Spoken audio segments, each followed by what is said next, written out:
welcome to another conversation with Rob. Today, I have got a very interesting person that I'm delighted to introduce you all to. His name is Tor Erik Seppola, and he's up in Norway. And I'm very excited to introduce you to his story. He's got a very interesting story.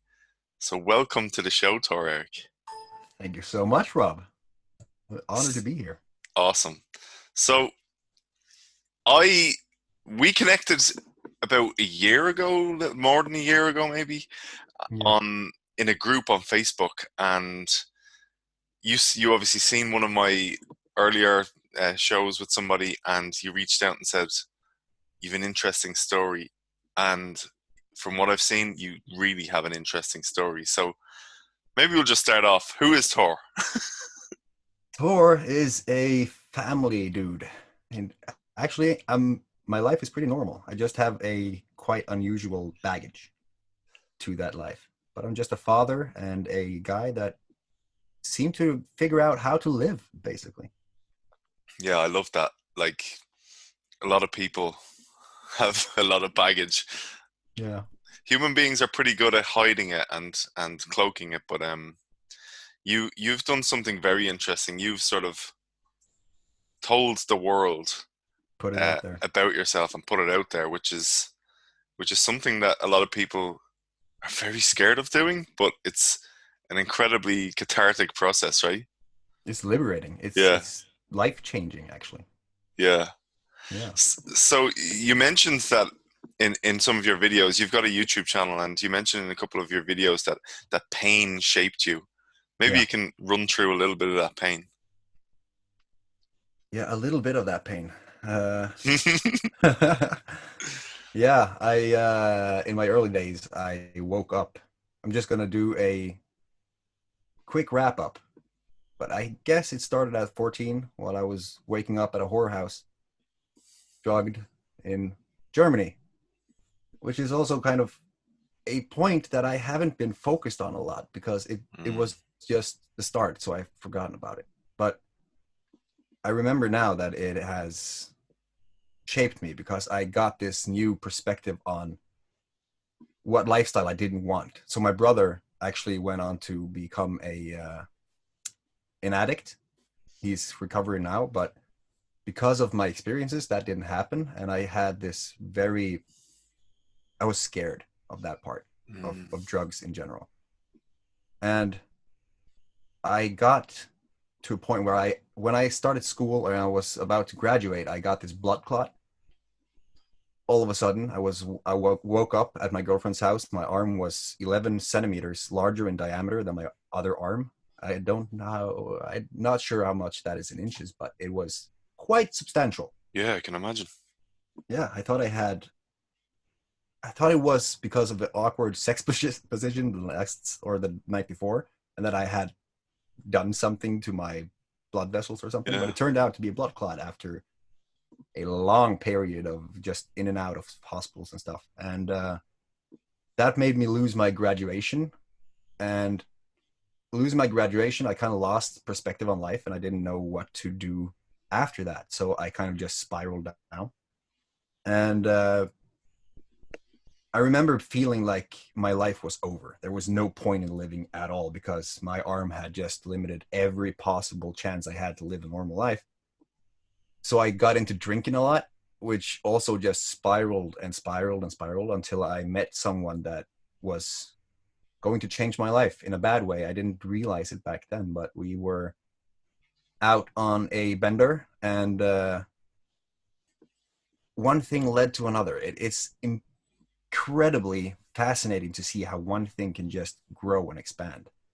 Because he wanted to have a PlayStation 3, and that's a weird thing. Like a PlayStation 3 basically evolved to a break-in attempt, a fake emergency call about fatalities in the neighboring county or the neighboring municipality, which meant that the government or the town just spent a huge amount of resources just because we didn't want to get disturbed while we were breaking in on a store, which is kind of horrible, just that part. And then as we figured out that the security system or the plated glass didn't wasn't budging. He went over to the other side of town where there was a mall, and he wanted to break in there to get that.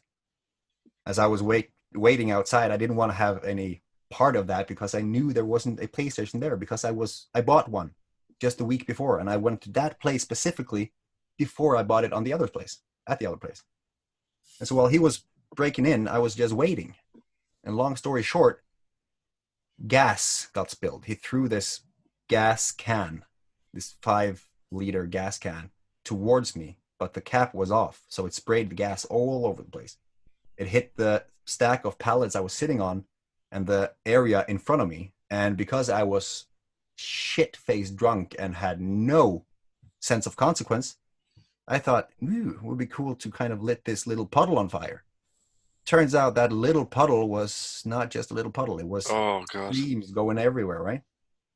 And so everyone have seen how fast gas just explodes into fire, right?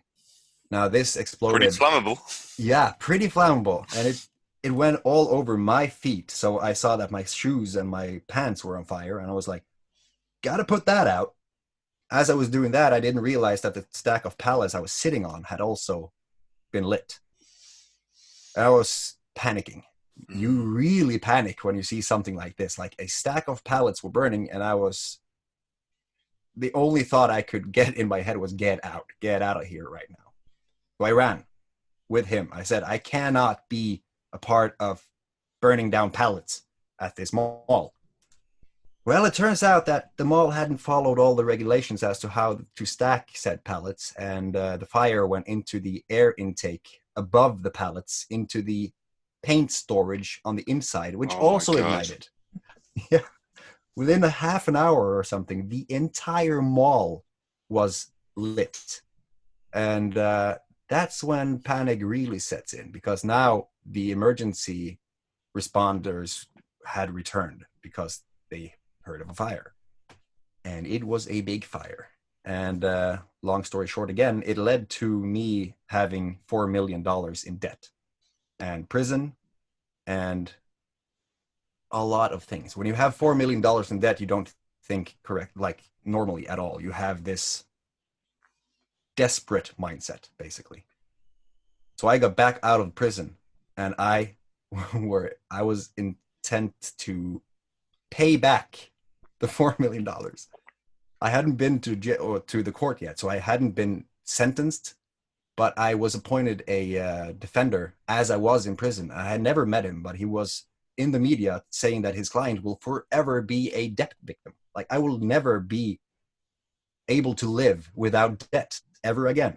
And that kind of influenced me, because I was in jail watching people talking about me, and I had never spoken to anyone about this. I was still kind of trying to figure out why I was in jail, right? Because things happened very fast when that happened. And so I got out. Everyone shunned me because I had torched a huge landmark. It was actually a place that was, what is that? When you can't do any changes to it because it's an historical landmark. Yeah, it's a protected area. Protected. Yeah. So because it was an old dairy factory or something. Okay. So the guy that owned it wanted to build apartments on top of it, but he couldn't because it was protected. Well, lo and behold, I torched the entire thing, and now he could just build it back up with super luxurious apartments on top. Everyone basically profited by that, except for me. Yeah. So I got this. I felt kind of cheated by life. And so I met a guy, the one guy that didn't shun me or cross the street when I was walking there. And he said, he actually listened to me as an interesting person, like not just to hear my story, but actually to know me. And because of my mentality, I just went along with whatever we did. And that escalated into 3 armed robberies and a bunch of other crimes that we did in order to get money. Now, the money was actually intended to pay off the debt to begin with, but it escalated into just power and more money and more money and more money. Well, when you start getting money and you have that mindset of just getting more and more and more and more, you will never stop, because you can't stop, right? There is always more money to be had. And so, of course, that ended up horribly, and I got arrested by a SWAT team while I was dropping off my girlfriend to her bus as she was leaving back home. They slammed me up against the bus. Everyone on the bus saw that I was just being arrested by this armed police personnel as I was kissing my girlfriend goodbye, and said, I'm just going to call you as soon as I can. 7 months later, I had been in isolation, complete isolation for 7 months. They had circumvented some laws, which made them able to keep me in isolation for longer. You know, according to the law, you can only be isolated for a finite length of time before your mind starts to Yeah. go. But because they applied for a new period of isolation on the last day of the previous one, they kind of looped that law. They find a loophole, right? So I was in there for 7 months. I was only allowed to be there for 2 weeks. That did something to my brain because I was banned for having contact with people. I couldn't have any kind of a media because they were afraid that I could harm the case with knowledge of what they were doing. So I was completely isolated from the world, and I learned how to live in my mind, basically, how to just pause the world and live within my mind. And when I was finally able to actually meet people again, that's when I saw what had happened. Like I needed to rebuild myself after that isolation. And so after 3 years in prison, I got out. There was a lot of things that happened in prison, but we don't have time to go through that. I got I can out. imagine. Yeah. And my paranoia was all over the place because the first part of the incarceration, I was followed by the police. I had this feeling, and then it turned out to be true. They had been surveilling me, and they had been following me and trying to map my movement. Right. And so I had that feeling when I got out and was permanently released too. And that did something to me too. So I was isolated as I got out. I was just by myself in my apartment and didn't do much about anything. And then a friend of mine reached out and he wanted to start a business with me. So we started a pub. And because of lack of experience and everything, it just lasted for a year because we didn't prioritize what we needed to prioritize in order to have the business live on, right? So I had to just write myself off completely. Glad I did that because that would have resulted in me having more debt. And it got me on this thinking that I had to do something about my life because so much time had been lost through everything. Everything had just been one obstacle after another after another. So I applied for a job after just sitting in the apartment for a year or two. And I got a job at a factory where I felt like life was finally turning around. The blood clot actually didn't complain as much as it did. It was painful to begin with, then it went over, and I thought, oh my God, I have a job, I have a life, I have money actually. I bought a car, everything was changed, right? But then I started to faint. Like I just passed out from sudden pain. And it Was that turned due out to that, the blood clot? yeah, the blood clot had started to react to the movement or the static movement I was doing. I was doing this just the same thing over and over again. I Yeah. was grinding parts, which was just doing all sorts of damage to me, but I didn't realize it then. So I started to pass out, and we had to go to the management and talk this over. And we just got me. They put me on sick leave basically for a year, while the doctors were trying to figure out what this was, and nobody could figure it out. So they just branded me useless in my eyes because they just wanted to put me on disability, right? That was the only solution. Put me on pills and disability. And that was my life. I was like, okay, well, I can't do anything else. They have already branded me, right? So just gonna have to roll with it. But then I got a son. While I was in the factory, I met a girl and I moved in with her, and we had a son right before I lost the job. And then that relationship also broke off. And now that son made me, he made me think differently. My son has basically changed my life for the better. I had a responsibility and I had to do something. So I started to educate myself in the office pretty much all day, every day. And then sooner, or just a short while after the breakup, I figured I was going to relax a little bit. So I went to a festival. And on that festival, I met a girl. She turned out to just be the thing I needed in life. Like, I didn't see it back then because I was at a festival and I didn't have more of a plan than just meeting people and being, young and free. But she came out of a very different relationship than what I've been accustomed to. So she was fighting to stay in the country, and she was married. She just got out of the marriage. And she moved down with me, and I swore, long story short, I swore to keep her in the country and help her in any way I can. And we got together and fought the system to make her stay in the country. I didn't have money back then, so I was basically useless as to, I couldn't just marry her and make her stay because I didn't have the money required to actually be suitable for that application. So a long fight occurred, and then we had another child. We got a daughter. She didn't even think she could be pregnant at all. She had never been pregnant. She had tried a lot of times, but she never was able to become pregnant.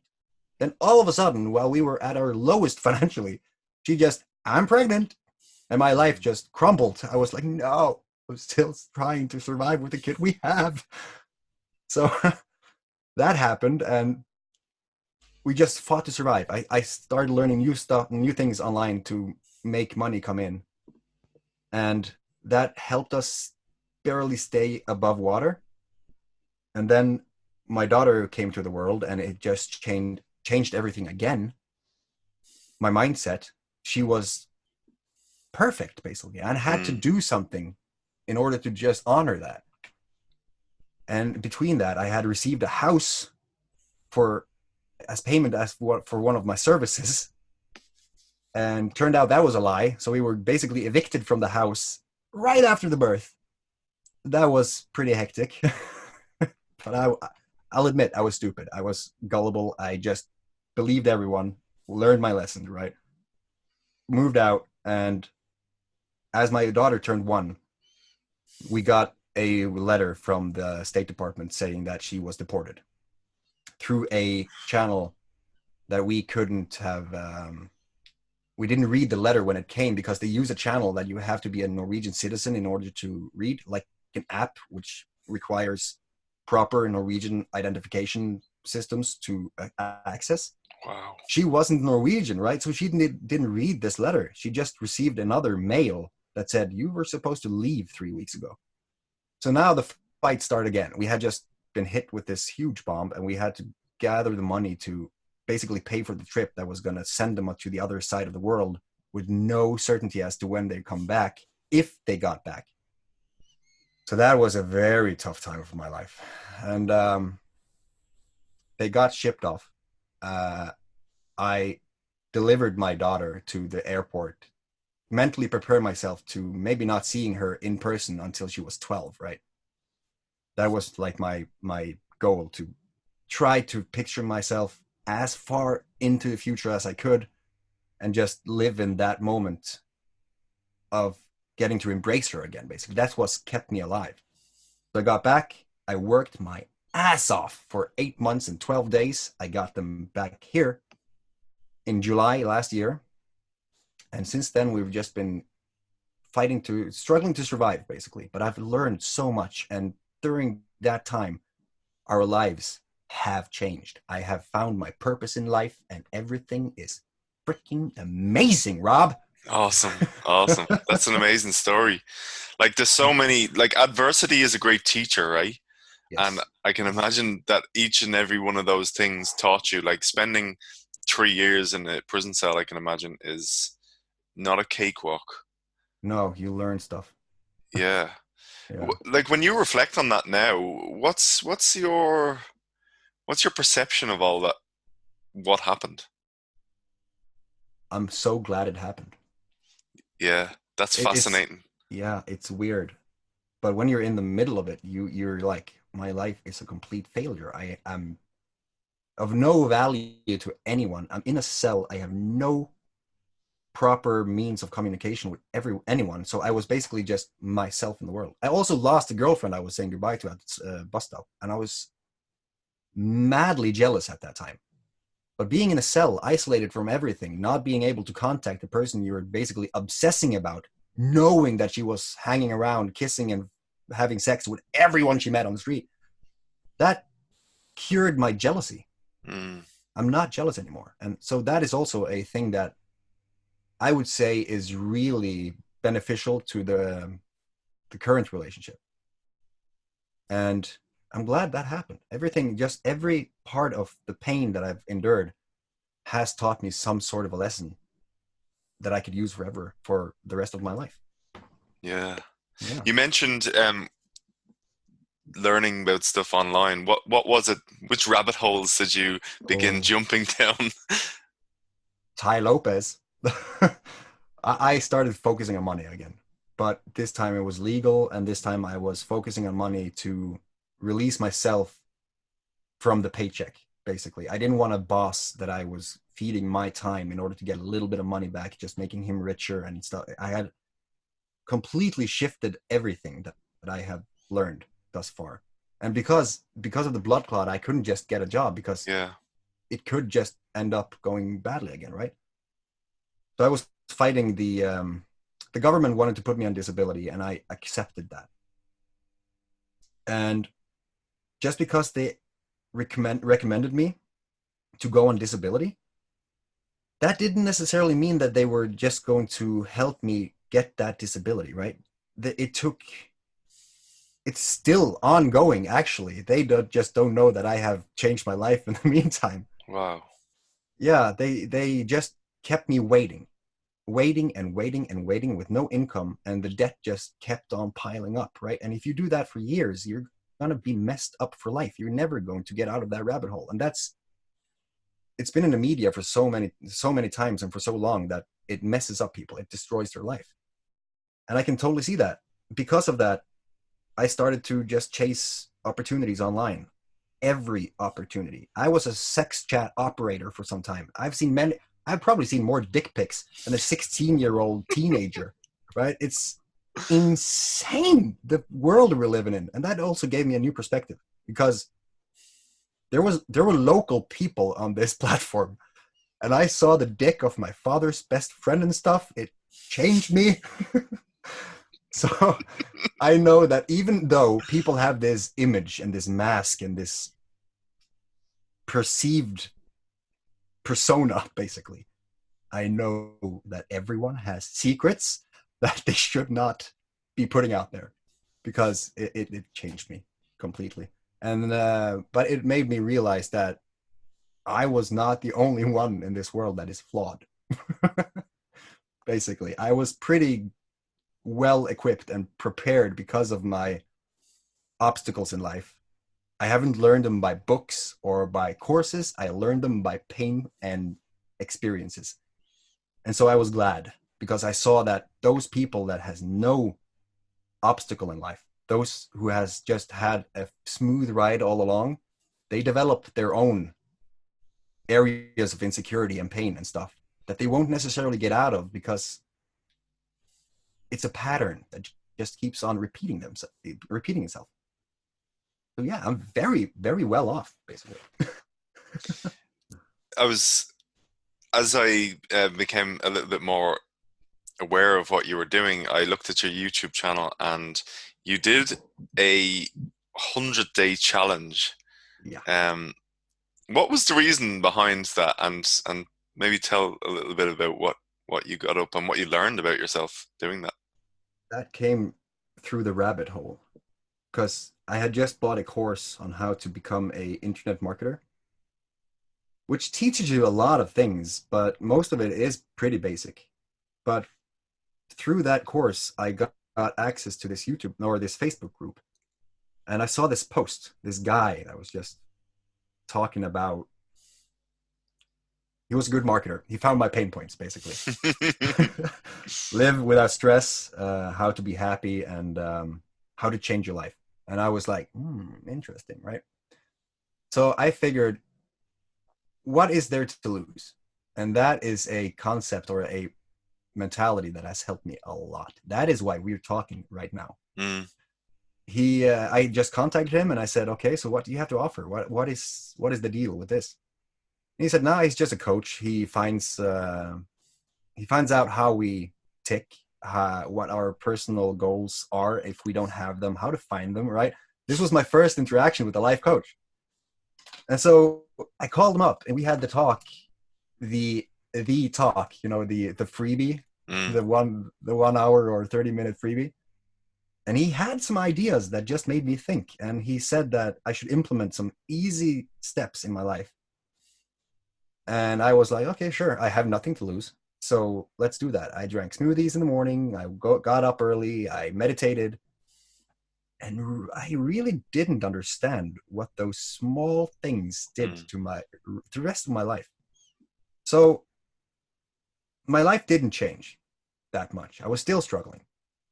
But then we talked. I think it was one of the last talks we had before my time with him was up. And he said that you should do something. And I thought, okay, but what should I do? I mean, there's nothing will change here. You should challenge yourself. I was like, okay, challenge myself. I like content creation. I like YouTube. I have been on YouTube and streaming and stuff. So I could do a challenge, a 30-day challenge. I was like, yeah, cool. And then before the conversation was up, I was like, you know what? Fuck it. I'm going to do a 100-day challenge. And then he was like, okay, that's ambitious. And I was like, yeah, but I think that will push me towards doing something. Get out there, right? And it was hard. I mean, if you watch that series, you'll see that the first 2, 3, 4 videos is great editing, right? And there's these angles and it's really well thought through. But what most people don't realize is if you have 5 minutes of video, you have 5 hours of editing, right? So Yeah. I couldn't be doing that every single day. My entire day went to that. I also recorded the sunrise every day in a time lapse that just the sun came up, I started the day, right? It was a great segment, but it took a lot of time. And Yeah. then I just started recording my thoughts. And just by doing that, just by recording my thoughts and talking to someone, the camera, Yeah. about my ideas, just opened something inside me. And also just realizing that this is a challenge. This was supposed to fix me, basically.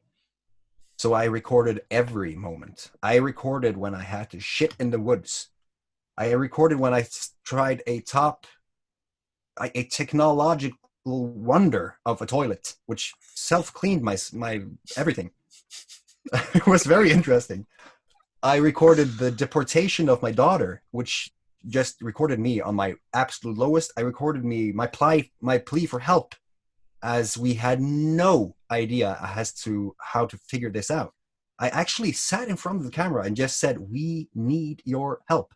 And because of that, so many people reached out. So many people had seen my story, and so many people had the compassion. Yeah. They saw what happened.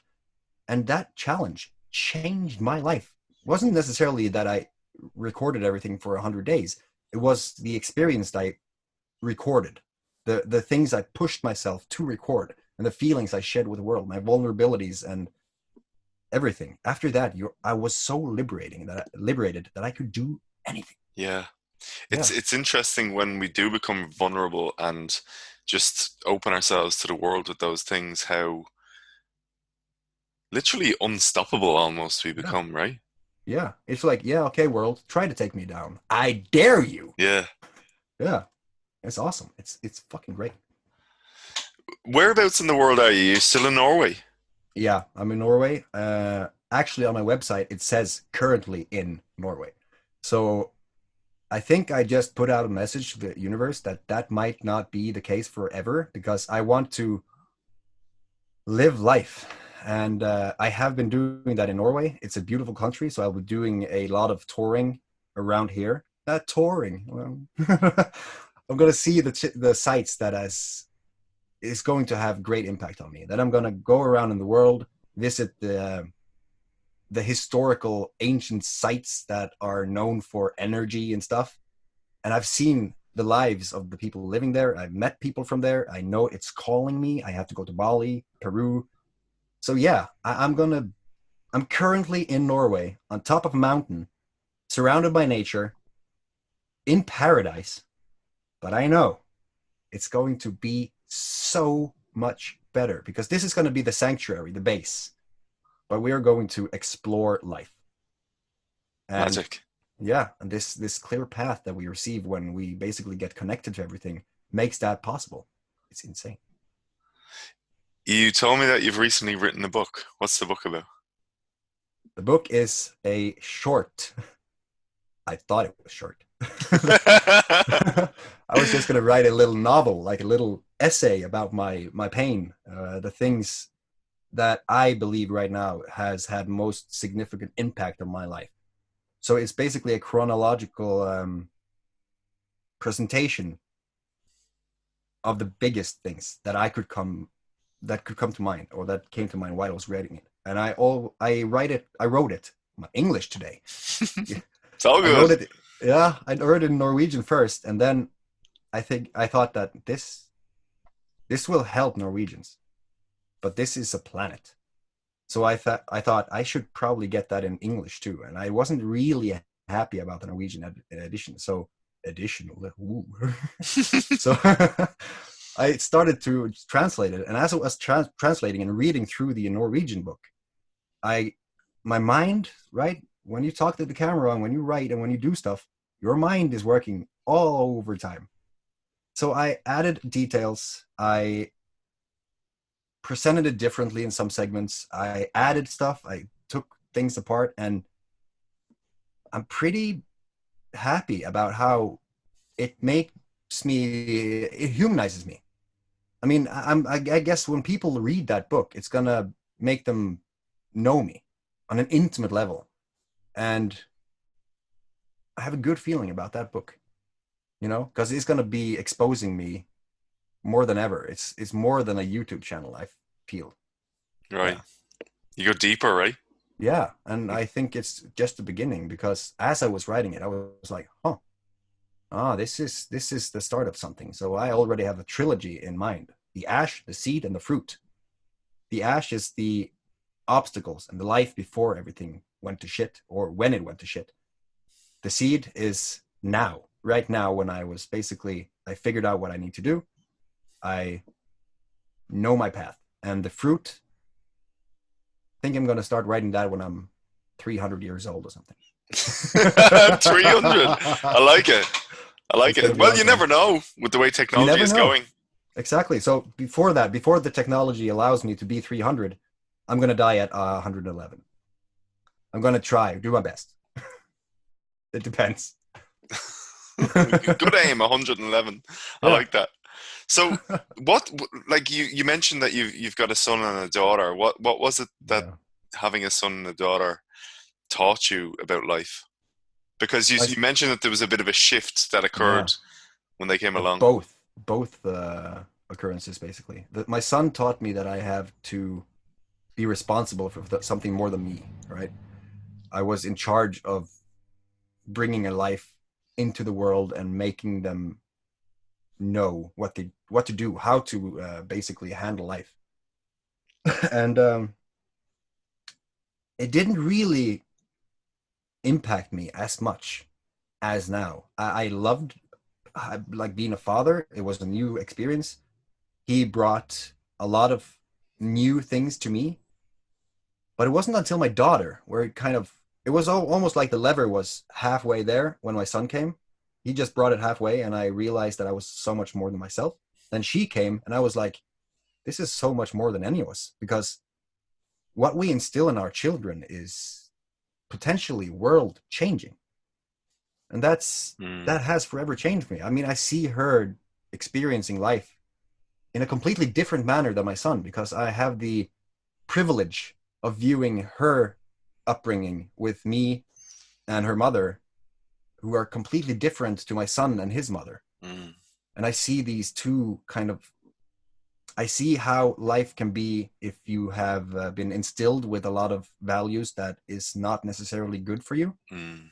that I have to kind of correct, or at least teach him how things can be in addition to what he already know. But then my daughter is just pure positivity and light. I mean, it's insane. As I said to you when we did that pre-talk, she goes up to complete strangers, beggars on the street, and gives them a kiss on the cheek. Wow. Lights up their day, and she does that on a daily basis. She's 2 years old, and she says hi to everyone. She's just charming the world. And that's just the beginning. Yeah, that is fantastic. Yeah. You mentioned a little bit about how you're educating your daughter. What Yeah. is it that is sort of the key thing that you're doing differently that you see uh, as compared to your son? I'm breaking her boundaries. My son, just last week, I taught him how to not be afraid of water, basically. He was scared. He was terrified of just showering without swimming goggles on. He's Mm, 4 years old. In the summer, he went down to the water and then back to the beach to get his towel because he got a few droplets of water in his face. He was scared of irrational things, and we cured that last week. But my daughter has this open view to everything. So she's kind of tackling her challenges head on. She swam the first time we brought her to the amusement park or the water park. She swam. She was like, "Oh my god, this is awesome! I'm free!" Right? There was not an ounce of fear. She actually stood in my hands like this as I lifted her far above my head. 2 years old. She was like, "This is awesome." Right? I was, holy crap, this is gonna be sweet. We're gonna practice like acrobatics and shit together. And then I saw her struggling with a puzzle, and this is a story that has impacted me the most about how I can influence her. We had a puzzle, 8-piece puzzle, so it was not the hardest thing. But for her, she hadn't been through that yet, so she was really struggling to get the pieces to fit. She was forcefully trying to push them down into the places where it didn't fit. So right before she gave up out of frustration, I guided her hands like slowly, and she saw how that piece just fell into her to the slit, and her eyes lit up like I've never seen before. And she was like, "Mom, look!" Right? mhm.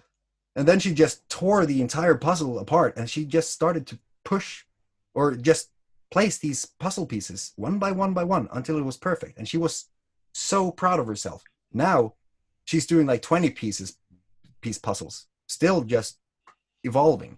And I could see that by showing her that the world is not as dangerous and impossible as it might seem, if you just have these simple concepts in the back of your brain before you start them, you can achieve anything you want. And that's, I see that she's really incorporating them into her life. It's amazing. It's Yeah. truly amazing. We mentioned in our previous talk that we had together a little bit about social media and the influence that is having Mm-hmm. on the world. Like maybe talk a little bit about how you see the influence of social media. I see a lot of people that have, I guess they're relying on social media way more than they should. They are getting attacked by all of these impulses and different messages and instructions as to how to live their life. They're basically, they think they're more social as they're sitting there in their couch alone, right?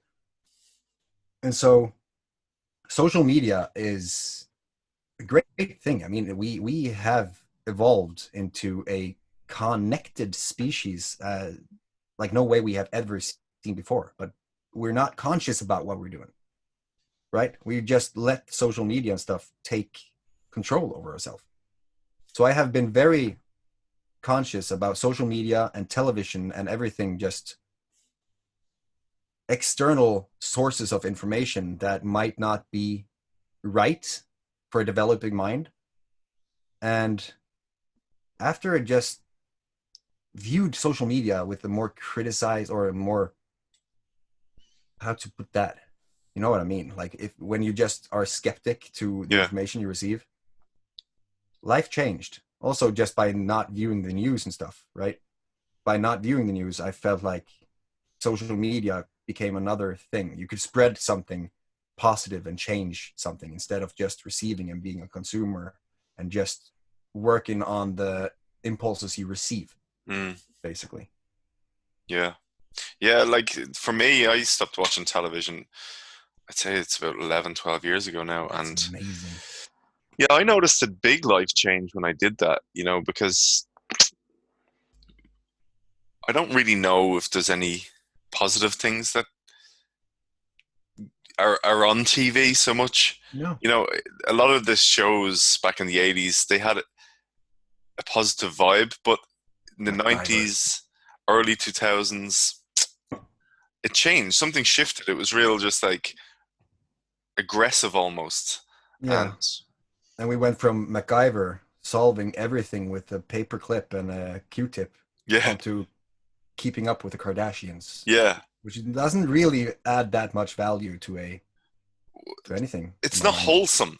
I think No, there's a there's, exactly. there's an edge to some of those things that it's just I don't know. We've definitely the values have changed somewhere along the line, and I don't Yeah, think it's in a positive direction.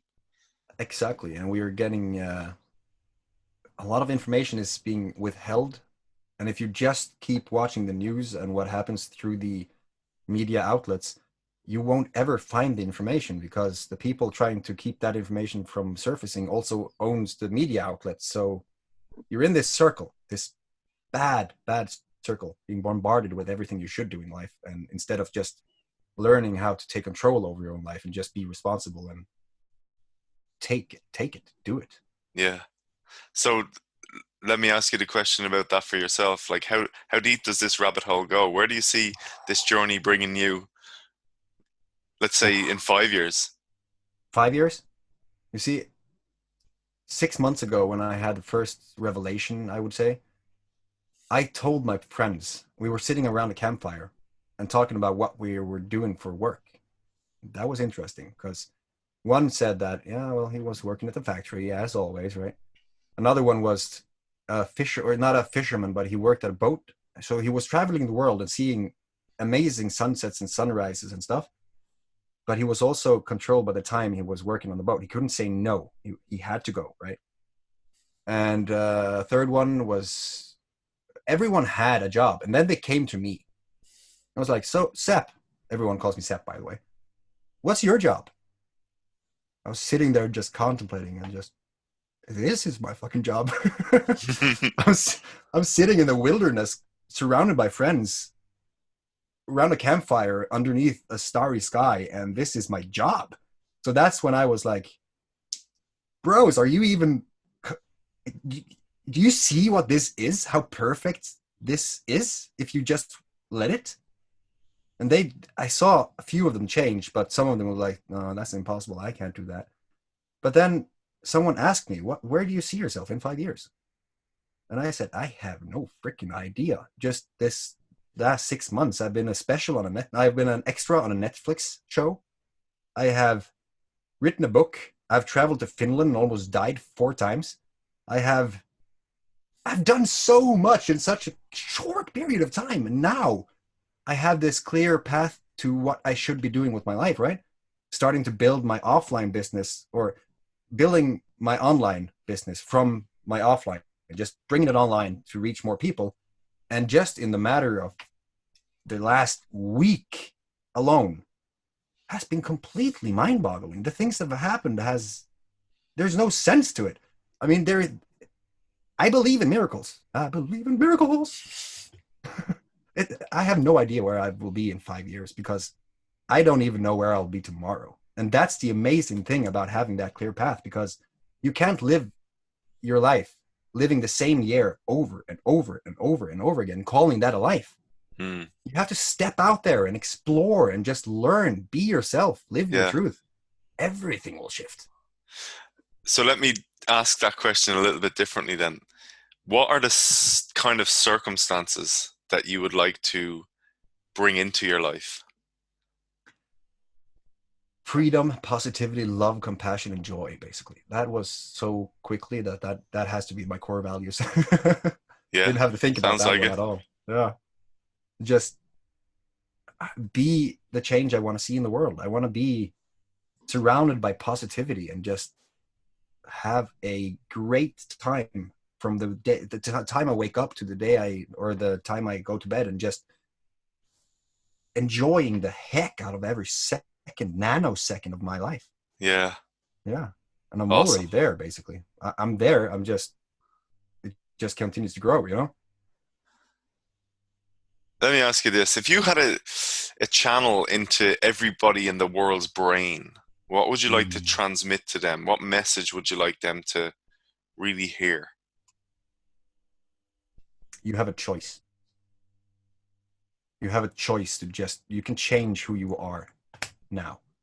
And if you really take that to consideration, it's hard to put into words how your life can be from a complete mess. I'm saying that I live by the statement of do it yourself, experience your truth, right? Don't live your life by how your neighbor says you should be living your life. Absolutely. Yeah, as long as you have your own experiences and you do stuff and you're talking about your experiences and not afraid to explore new experiences, there's so many things that will shift in such a short time space that it's unfathomable. Yeah, So you have a choice. I love that. How can people reach out to you? Where should they find you if you would like them to find you, first of all?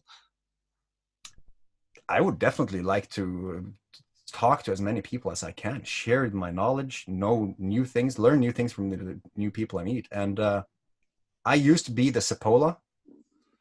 See how that was very egocentrical? When I started on YouTube, I was like, I'm going to be the Seppola, right? And everything was just tailored toward how I was and how I wanted and my life and everything. But now, rootsofgaia.com will have the information about the social channels that I will go and build now. It's still in its infancy, but rootsofgaia.com, Roots of Gaia on Snapchat, Roots of Gaia will be me and the community that we have created, because we are more than one. And that's what fascinates me, because as soon as I got this revelation as to what I should be doing, there was so many people that just resonated with that and wanted to be a part of it. So it is going to blow up.